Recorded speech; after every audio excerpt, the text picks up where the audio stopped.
তলৰ মোক খা লৈ যাওক।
আমি উপস্থিত আছোঁ হাৰিয়ামুখৰ এটা বিশেষ অঞ্চল কলং আৰু হাৰিয়াৰ মিলনস্থলী সংগমস্থলী হাৰিয়ামুখ।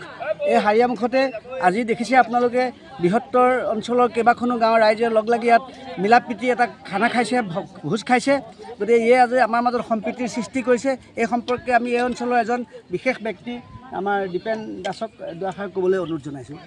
হয়, আমি হাৰিয়ামুখ এই অঞ্চলৰ ৰাইজ আমি সকলোৱে মিলিজুলি আগৰ দৰে পৰম্পৰাগতভাৱে আমি এনেধৰণে প্ৰতি বছৰে মাঘৰ বিহুৰ সময়তে ঐক্যবদ্ধ হওঁ আৰু আমি এই ধৰণে আমাৰ পৰম্পৰাগতভাৱে ভৱিষ্যতলৈও এনেকৈ আমি পৰম্পৰাগতভাৱে এই ধৰণে একতাৰ এনাজৰীয়ে গঢ়ি থাকিম বুলি আমি আশা প্ৰকাশ কৰিছোঁ আৰু আমি এই প্ৰীতিভোজতেই সকলোকে অভিনন্দন জনাইছোঁ।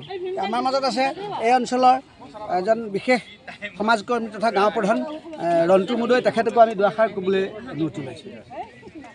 নমস্কাৰ, এয়া আমি উপস্থিত আছোঁ হাৰিয়াৰ কলঙৰ সংগমস্থলী হাৰিয়াৰ মুখত।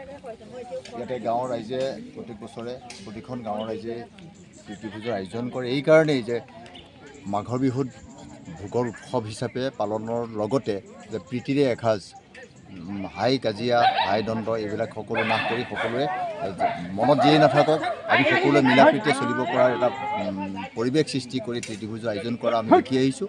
গতিকে ভাল লাগিছে, ইয়াতে আমাকো আমন্ত্ৰণ কৰিছে, কেইবাজনো বিশিষ্ট ব্যক্তিকো আমন্ত্ৰণ কৰিছে তেখেতলোকৰ লগতে প্ৰীতিভোজৰ সোৱাদ ল'বলৈ।